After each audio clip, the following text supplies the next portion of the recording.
yourself and what made you decide to come to Taiwan, practice law, and also found a restaurant? Okay, well, I'm a lawyer, and I do mostly environmental related law now through an organization called Wild at Heart Legal Defense Association, and I founded a couple of law firms in Taiwan. One that's still continuing to operate is called Winkler Partners.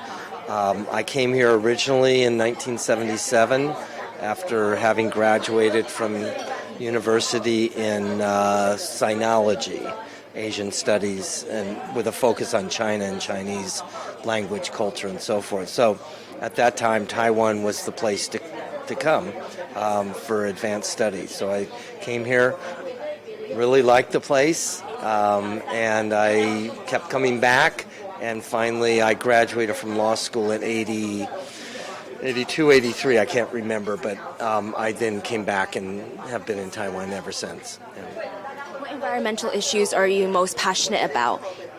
Well, since you ask, actually the pink dolphin, the conservation of the Taiwanese pink dolphin, which resides along our west coast from about Taoyuan down to Tainan, and it's critically endangered according to the International Union for the Conservation of Nature, and the numbers are declining, and it faces threats from pollution, loss of habitat,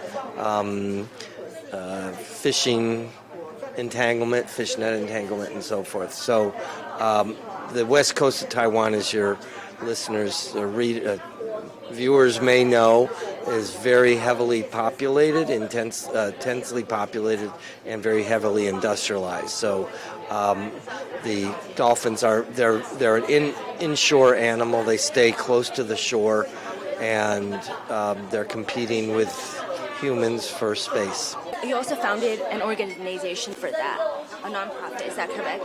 Yeah, there's an organization called this Taiwanese white dolphins, because they're there all year round, but they become very prominently visible from the shore around March, April, which in the new lunar calendar is Mazu's birthday. So the dolphins have been nicknamed Mazu's fish, and again, they're declining, endangered, and so we formed an organization of several environmental groups, including Wild at Heart, Zhanghua Conservation, and so forth, and we call it the Mazu's Fish Conservation Union. How long has this organization been running, and do you see any changes or any progress? Well, Wild at Heart has been going since 2003, and then I first heard of these animals from Jane Goodall, who recently passed away, and so we looked into it. We met the researchers who had actually discovered these dolphins in 2002, and we got very excited about it and said, here's a great charismatic animal, and we were able to get a lot of attention to that.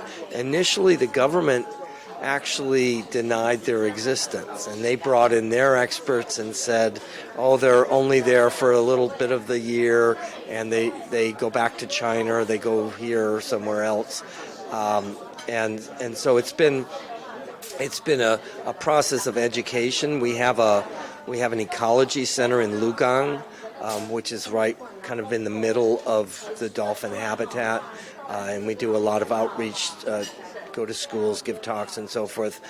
We're meeting with a number of government agencies, the Taiwan Ports Bureau, a number of companies that are doing development on the West Coast. So the attention to the dolphins has gotten better.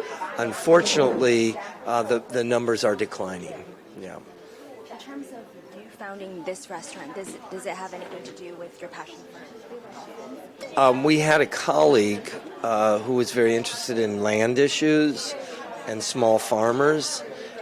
And so she was really, this is Xing Hui, and she's really the founder of it. But my partner at the law firm and I both fully supported it. My partner, Peter, had always wanted to start he just is passion about Taiwan fruit and vegetables, and so he had always wanted to start something like this.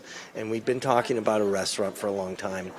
I think when I first met my wife, I said, let's do a business that's 100% Taiwanese, because this place is so productive and so interesting and diverse. And so I'd had this idea for many, many years. But then when this colleague, Xinhui, came along and said she wanted to do it, Peter and I got behind it, and then we eventually, Jennifer joined us, and bless her heart, she's been the savior of this restaurant. But initially, I think it was, we wanted a nice place to hang out, but also to a platform for Taiwan's diversity, small farmers, land issues.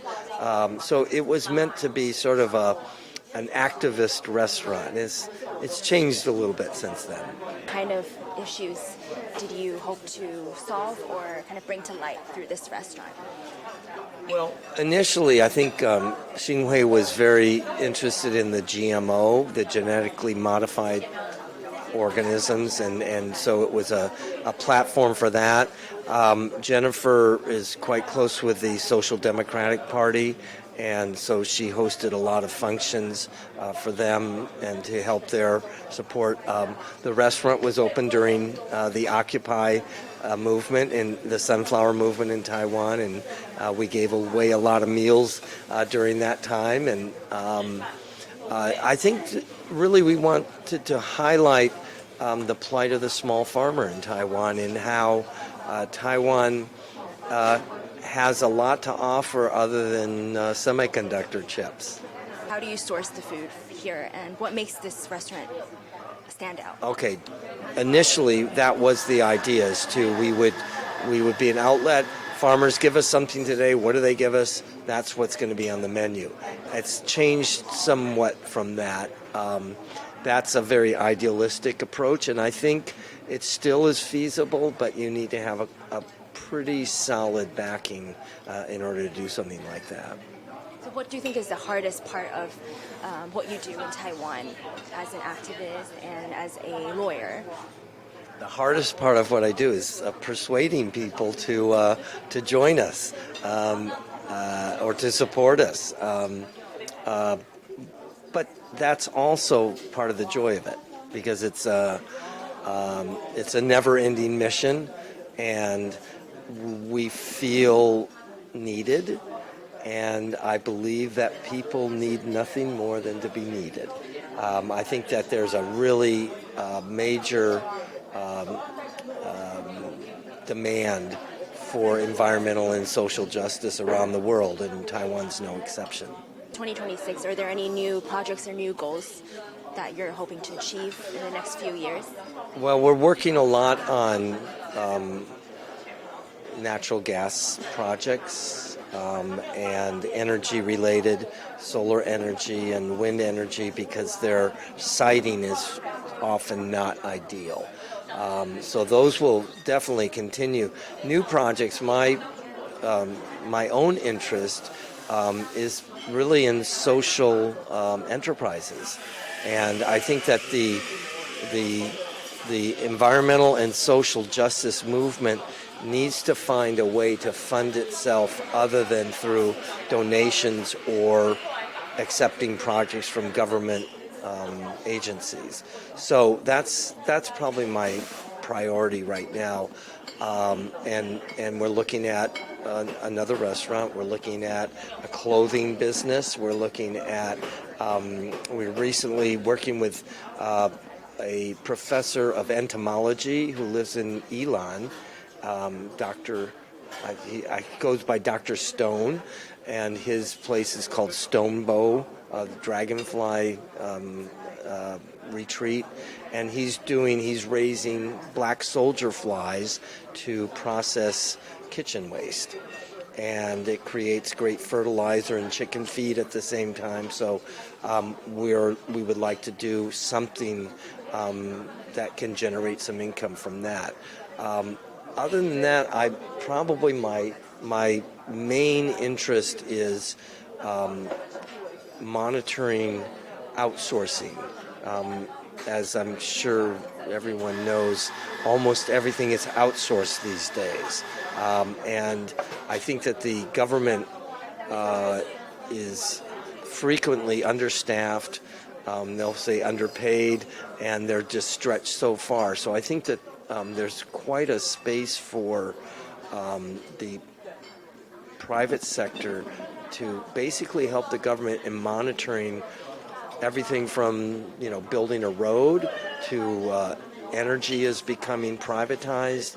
But who's going to supervise this because these entities that are doing the construction project or the road repairs, they're all for-profit companies. And so as people will do, they will cut costs in order to make more profit. So I think that I don't think the government has the capability of fully monitoring this. And so that's something I think that our organization is going to be looking at for the years to come. Thank you. Okay.